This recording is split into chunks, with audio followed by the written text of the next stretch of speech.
இன்றைய திமுகவின் பொற்கால ஆட்சி எப்படி இருக்கிறது என்று மக்கள் அனைவரும் இந்த 4 வருடங்களில் நன்றாகவே உணர்ந்திருப்பார்கள். 10 ரூபாய் பாலாஜி என மக்களால் அன்பாக அழைக்கப்படும் டாஸ்மாக் அமைச்சர் செந்தில் பாலாஜியை 4 வருடங்களுக்கு முன்பு தான் போகும் இடமெல்லாம் கழுவி ஊற்றியவர்தான் இப்போதைய மாண்புமிகு முதல்வர் மு.க. ஸ்டாலின். அவர் மீது வழக்கு தொடர்ந்து இன்று அவர் சிறை செல்வதற்கு காரணமாக இருந்தவரே ஸ்டாலின் தான். ஆனால் செந்தில் பாலாஜி அதிமுகவிலிருந்து விலகி திமுகவிற்கு வந்ததும் மிகப்பெரிய உத்தமனாகிவிட்டார் என்பது போல ஸ்டாலின் சர்டிபிகேட் கொடுத்து விட்டார். அது மட்டுமல்ல, இதற்கு முன்பு ஸ்டாலினுடன் இருந்த திமுக தலைவர்கள் பலரையும் ஓரங்கட்டிவிட்டு செந்தில் பாலாஜி தான் நம்பர் 1 என்பது போல அவருக்கு முக்கியத்துவமும் கொடுக்க ஆரம்பித்து விட்டார். இது எந்த அளவிற்கு போறது என்றால் 2021 சட்டமன்ற தேர்தல் பிரச்சாரத்தின் போது செந்தில் பாலாஜி கரூர் பகுதியில் கூட்டத்தில் பேசும்போது, நாம் தான் இந்த முறை ஜெயிக்க போகிறோம், 11 மணிக்கு முதல்வராக ஸ்டாலின் பதவி ஏற்பார், 11:05க்கு நீங்கள் ஆற்றில் மண்ணல்ல ஆரம்பித்து விடுங்கள் என்று தங்களுக்கு பதவி அதிகாரம் கிடைத்ததுமே எப்படி மணல் கொள்ளையில் ஈடுபட வேண்டும் என வெளிப்படையாக பேசினார். அப்படி பேசும் அளவிற்கு ஸ்டாலின் அவருக்கு இடம் கொடுத்துள்ளார். அது மட்டுமா, இன்னும் எனக்கு நன்றாக சம்பாதிக்க கத்துக்கொடு என்பது போலதான் மதுவிலக்கு துறையையும் அவரிடம் கொடுத்து டாஸ்மாக் மூலமாக கோடி கோடியாக பணம் வர எல்லா வசதிகளையும் செந்தில் பாலாஜிக்கு செய்து கொடுத்தார்.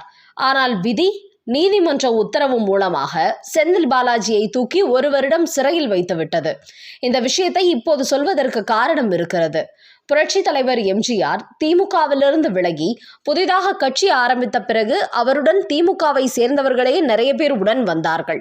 அதன் பிறகு எம்ஜிஆர் சில இடைத்தேர்தல்களை சந்தித்து தொடர்ந்து வெற்றி பெற்றார். பின்னர் தமிழகத்தின் முதல்வராகவும் ஆட்சி கட்டிலில் ஏறினார். அந்த சமயத்தில் அவரது வெற்றி தமிழகத்தில் மட்டுமல்ல, இந்தியாவிலேயே மிகப்பெரிய அதிர்வலைகளை ஏற்படுத்தியது. அது மட்டுமல்ல, உலக அளவில் கூட எம்ஜிஆரின் புகழ் மிகப்பெரிய அளவில் பரவியது. அந்த சமயத்தில் அமெரிக்காவின் தலைசிறந்த பல்கலைக்கழகங்கள் தமிழகத்தின் முதல்வராக இருந்து எம்ஜிஆர் ஆற்றி வந்த செயல்பாடுகளை அறிந்து அவரை பேச வருமாறு அமெரிக்காவிற்கு அழைத்திருந்தன.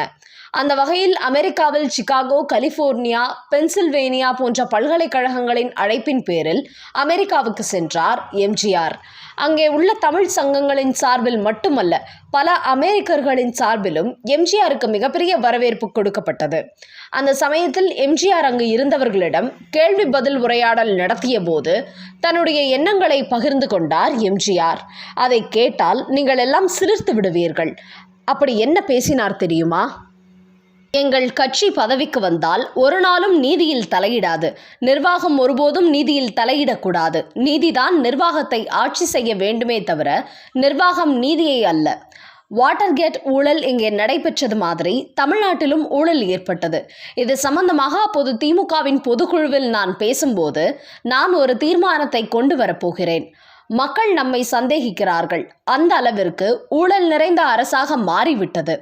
லஞ்சம் வாங்கி நம் கட்சி உறுப்பினர்களும் அவர்களின் சொந்தக்காரர்களும் பணக்காரர்களாகி விட்டார்கள் என்று மக்கள் சந்தேகப்படுகின்றனர். அதனால் கட்சிக்குள்ளேயே பாரபட்சமற்ற ஒரு நீதிக்குழுவை அமைப்போம், விசாரணை செய்வோம், குற்றம் செய்தவர்களை தண்டிப்போம், குற்றம் செய்யாதவர்கள் நம் கட்சி தலைவர்கள் என்று நிரூபிப்போம். அது மட்டுமல்ல, லஞ்சம் வாங்கி ஏழையின் வரி பணத்தில் பணக்காரர்களாக மாறிய கெட்டவர்களை கட்சியிலிருந்து நீக்குவோம், அந்த தலைவர்களை வெளியே தள்ளுவோம் என்று கூறிய என்னையே கட்சியிலிருந்து வெளியே தள்ளிவிட்டார்கள் என்று எம்ஜிஆர் கூறிய போது அங்கே பல்கலைக்கழகத்தில் கூடியிருந்தவர்கள் எல்லாம் கலகலவென சிரித்தனர். அதன் பிறகு ஒருவர் எம்ஜிஆரிடம், எதிர்க்கட்சியினர் ஊழல் செய்கிறார்கள் என்று கேட்டதற்காக கட்சியிலிருந்து நீங்கள் நீக்கப்பட்டதாக கூறினீர்கள். ஆனால் அந்த கட்சியில் இருக்கும் வரை ஊழல் பேர்வழிகளாக இருந்தவர்கள் உங்கள் கட்சிக்கு வந்ததும் புனிதமானவர்கள் ஆகிவிடுவார்களா?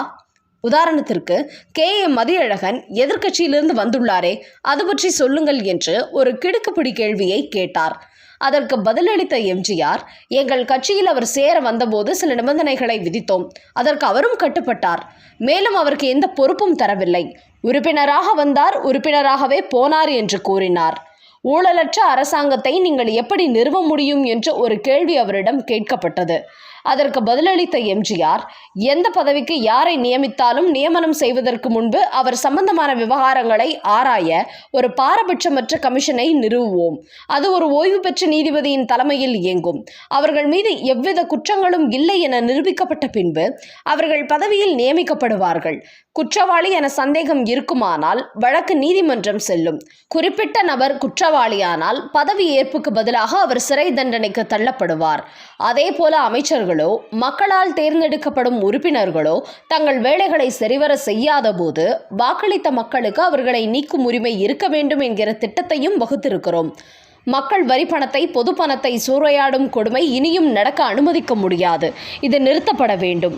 உடனடியாக நாட்டில் நல்ல அரசு உருவாக வேண்டும் என்று பேசினார் எம்ஜிஆர். இப்படி அவர் பேசியதையும் இப்போது முதல்வராக இருக்கும் ஸ்டாலின், செந்தில் பாலாஜி விஷயத்தையும் ஒப்பிட்டு பாருங்கள். எப்படிப்பட்ட ஒரு பொற்கால ஆட்சியில் நாம் வாழ்கிறோம் என்று தெரிந்து கொள்ள முடியும். இதையெல்லாம் முன்கூட்டியே உணர்ந்துதான் எம்ஜிஆர் ஒரு தீர்க்கதரிசி போல அப்படி பேசியிருப்பாரோ என்று நினைக்க தோன்றுகிறது. ஆனால் ஒன்று, இனி எம்ஜிஆர் வரமாட்டார். அந்த ஆண்டவன் தான் நம்மை காப்பாற்ற வேண்டும்.